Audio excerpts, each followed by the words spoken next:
Islamic Library, enlightening about religion. گل ہو گئے چراغ ابد تک یزید کے، پھیلا کچھ اس طرح سے اجالا حسین کا،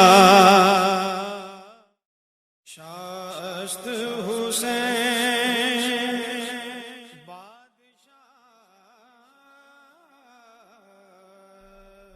واقعہ کربلا اور شہادت امام حسین رضی اللہ تعالیٰ عنہ پارٹ 7۔ حضرت امام رضی اللہ تعالیٰ عنہ اور ان کے خاندان کے نونہال شوق جاں بازی میں سرشار تھے۔ انہوں نے میدان میں جانا چاہا، لیکن قریب کے گاؤں والوں کو جب اس ہنگامے کی خبر پہنچی، وہاں کے مسلمان بے تاب ہو کر حاضر خدمت ہو گئے تھے۔ انہوں نے اصرار کیا کہ جب تک ان میں سے ایک بھی زندہ ہے، خاندان اہل بیت کا کوئی بچہ میدان میں نہ جائے۔ حضرت امام رضی اللہ تعالیٰ عنہ کو ان کی سرفروشانہ التجائیں منظور فرمانا پڑیں، اور انہوں نے میدان میں پہنچ کر دشمنان اہل بیت سے شجاعت و بصالت کے ساتھ مقابلے کیے اور اپنی بہادری کے سکے جما دیے، اور ایک ایک نے یزیدی لشکر کی کثیر تعداد کو ہلاک کر کے راہ جنت اختیار کرنا شروع کی۔ اس طرح بہت سے سرفروشان اسلام فرزندان رسول صلی اللہ علیہ وآلہ وسلم پر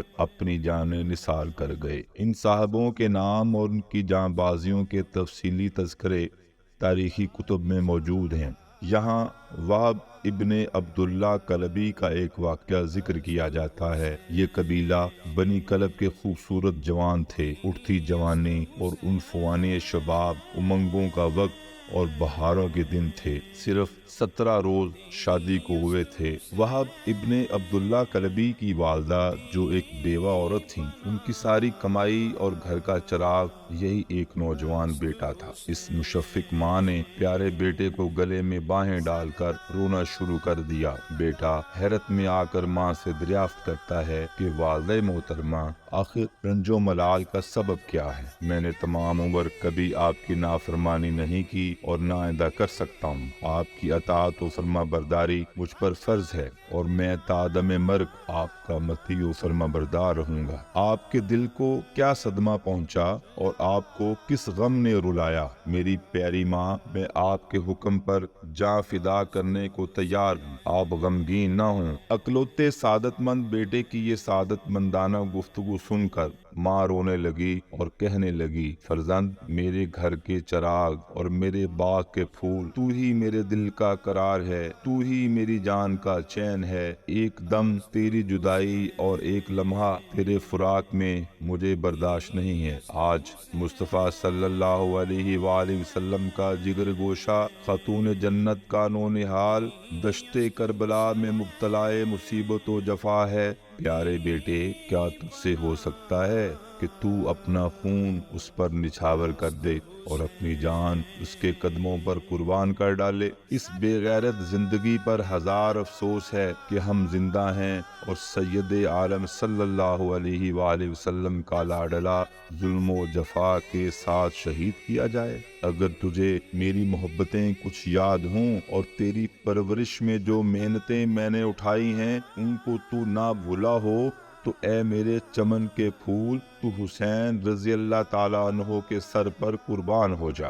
وہب نے کہا، اے مادر مہرباں، خوبی نصیب، یہ جان شہزادہ کونین پر فدا ہو جائے اور یہ ناچیز ہدیہ وہ آقا قبول کر لیں۔ میں دل و جان سے آمادہ ہوں، ایک لمحہ کی اجازت چاہتا ہوں تاکہ اپنی خاتون سے 2 باتیں کر لوں، جس نے اپنی زندگی کے عیش و راحت کا سہرا میرے سر باندھا ہے اور جس کے ارمان میرے سوا کسی کی طرف نظر اٹھا کر نہیں دیکھتے۔ اس کی حسرتوں کے تڑپنے کا خیال ہے۔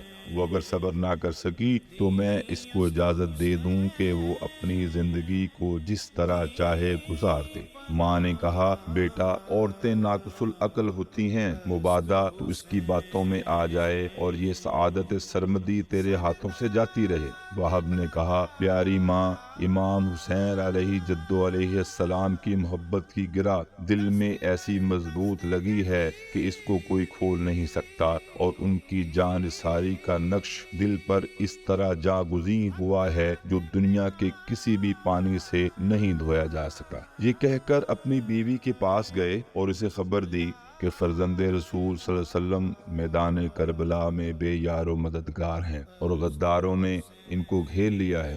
میری تمنا ہے کہ ان پر جان نثار کروں۔ یہ سن کر نئی دلہن نے امید بھرے دل سے ایک آہ کھینچی اور کہنے لگی صد افسوس ہے کہ اس جنگ میں تیرا ساتھ نہیں دے سکتی۔ شریعت اسلامیہ نے عورتوں کو حرب کے لیے میدان میں آنے کی اجازت نہیں دی ہے۔ افسوس اس عادت میں میرا حصہ نہیں۔ تیرے ساتھ میں بھی ان جان جہاں پر جان قربان کر دوں۔ ابھی میں نے دل بھر کر تیرا چہرہ نہیں دیکھا ہے اور تو نے جنتی چمنستان کا ارادہ کر دیا، وہاں حوریں تیری خدمت کی آرزو مند ہوں، تو مجھے بھول نہ جانا۔ یہ نوجوان اپنی اس نیک بی بی اور برگزیدہ ماں کو لے کر فرزند رسول صلی اللہ تعالی علیہ وسلم کی خدمت میں حاضر ہوا۔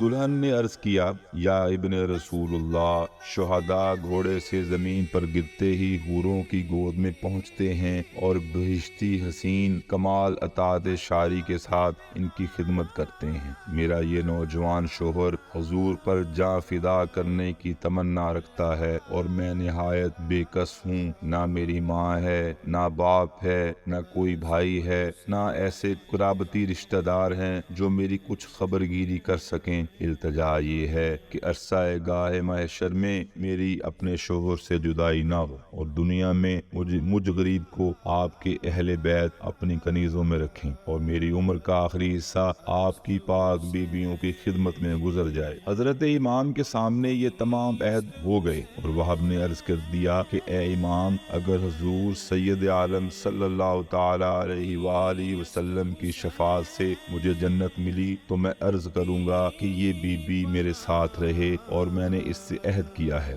وہب اجازت چاہ کر میدان میں چل دیا۔ لشکر یزید نے دیکھا کہ گھوڑے پر ایک ماہر سوار ہے، اجل ناگہانی کی طرح ان پر لرزہ طاری ہے، ہاتھ میں نیزہ ہے اور دل ہلا دینے والی آواز کے ساتھ یہ رجز پڑتا ہوا دشمن کو للکارتا ہے، اور سفید دشمن سے جو سامنے آیا تلوار سے اس کا سر اڑا دیا اور گرد و پیش ملعونوں کے سروں کا انبار لگا دیا اور بڑے بڑے سورماؤں کے تن خون و خاک میں تڑپتے نظر آنے لگے۔ یک بارگی گھوڑے کی باگ موڑ دی اور ماں کے پاس آ کر عرض کیا کہ اے ماں، کیا تو مجھ سے راضی ہوئی؟ اور پھر بیوی کی طرف جا کر اس کے سر پر ہاتھ رکھا جو بے قرار رو رہی تھی اور اس کو صبر دلایا۔ اس کی زبان حال کہتی تھی۔ اتنے میں یزیدی لشکر کی جانب سے آواز آئی کہ کوئی ہے تو مقابلہ کرے۔ وہب پھر گھوڑے پر سوار ہو کر میدان کی طرف روانہ ہوا۔ نئی دلہن اس کو دیکھ رہی ہے